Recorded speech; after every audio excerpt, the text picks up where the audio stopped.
I just wanted to do a little reminder video that God doesn't owe you anything, and you owe God everything.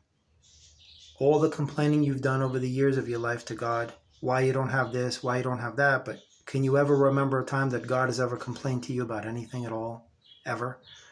God has already given you everything you need in the form of your talents, gifts, ability, intelligence, wisdom, capabilities that have been offered from the inception of your soul. It is your failure to utilize these talents and gifts that is your greatest tragedy that you suffer from right now, because you're not doing anything with it. So therefore, the things you desire are not coming into your reality. The universe doesn't owe us anything. You have to stop allowing the ego to get involved with the relationship, the rapport that you have with God, with yourself, with your heart, with your soul, because no one entity should ever be allowed into that relationship, not even your children. Nobody deserves that. So if there's something that you're not seeing in your life, that's because you're not being it. You can't sit idly by, motionless, inactive, sedentary, and stagnant, and play the blame game, or the why me game, or the have a pity party. It isn't wise to do that. Nobody owes you anything. You owe the universe everything you have. And once you remove the ego from the equation, everything gets real good.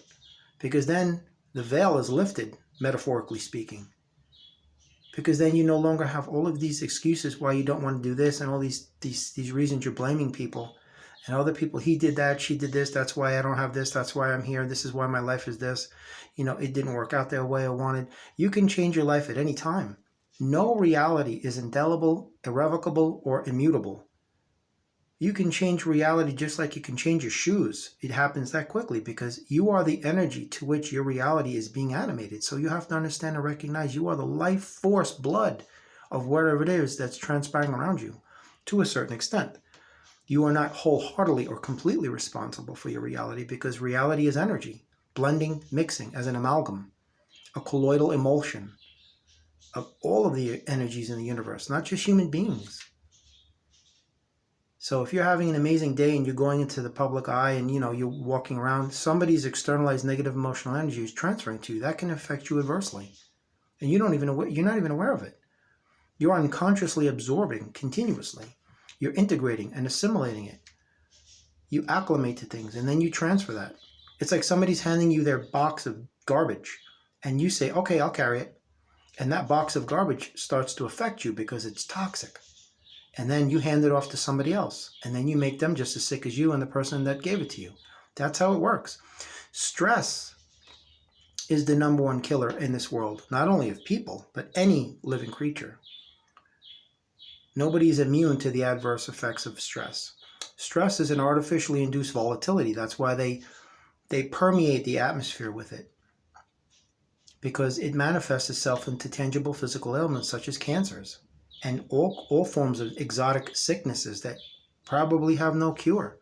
That's why they pump it into their system. Why do you think their system runs at such a frenetic pace? Faster, faster, faster. Instant gratification, no patience, no focus. I don't have time to wait. I want it done yesterday. Hurry, hurry, hurry, hurry, hurry. That's stress in the making. That's how you stress people out.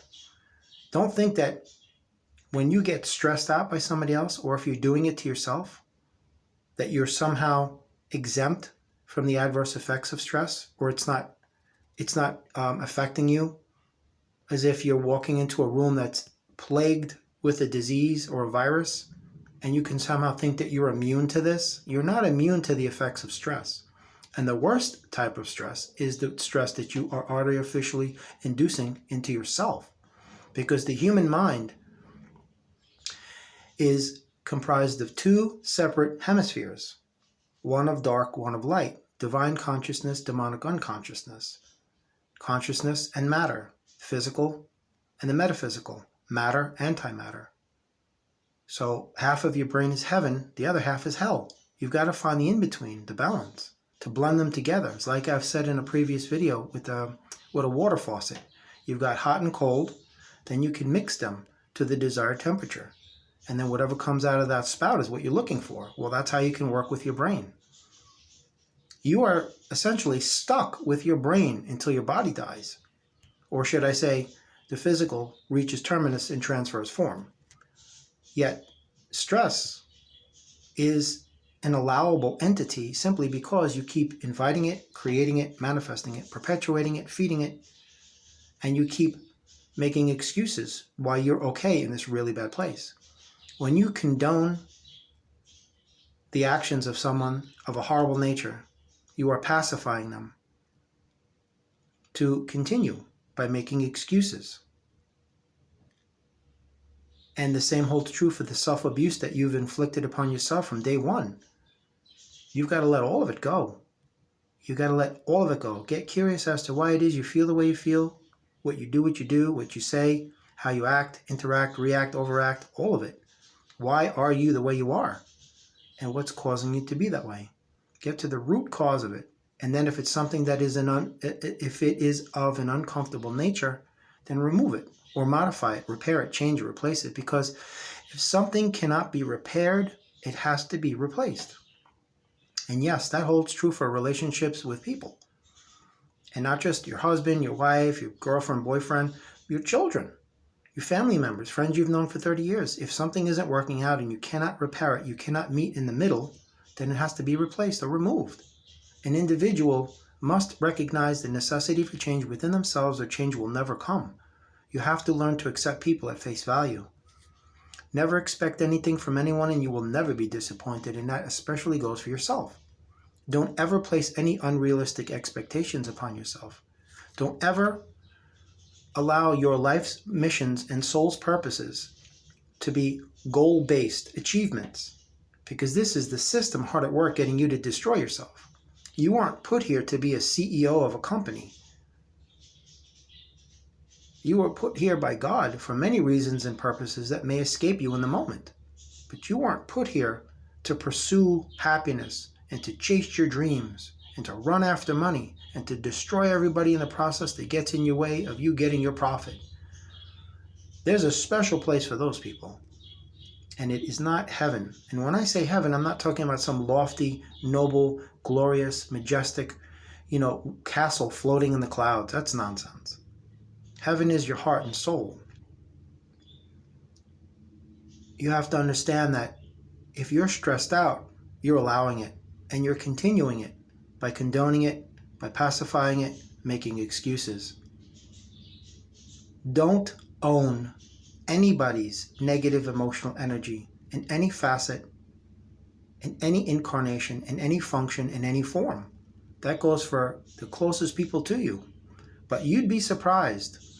The abuse that you put yourself under, if somebody else was to try and do that to you, you'd stop them cold. But for some reason, it's okay for you to abuse yourself even worse than anyone will ever do. And why is that? Because you've been convinced by the system that you're nothing. Why do you think they refer to us as normal people, average people, common folks, simple folks? Because they're diminishing your value in the eyes of society. And so therefore you embrace this belief, erroneous belief, as the truth. So you begin minimalizing yourself and diminishing yourself. A very diminutive mindset is what you begin to acquire.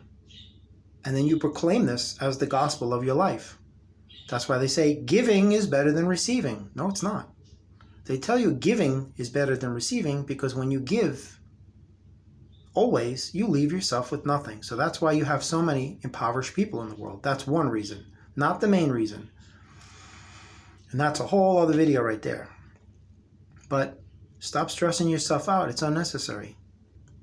Stop overthinking things. It is referred to as analysis paralysis. You are unnecessarily complicating your life.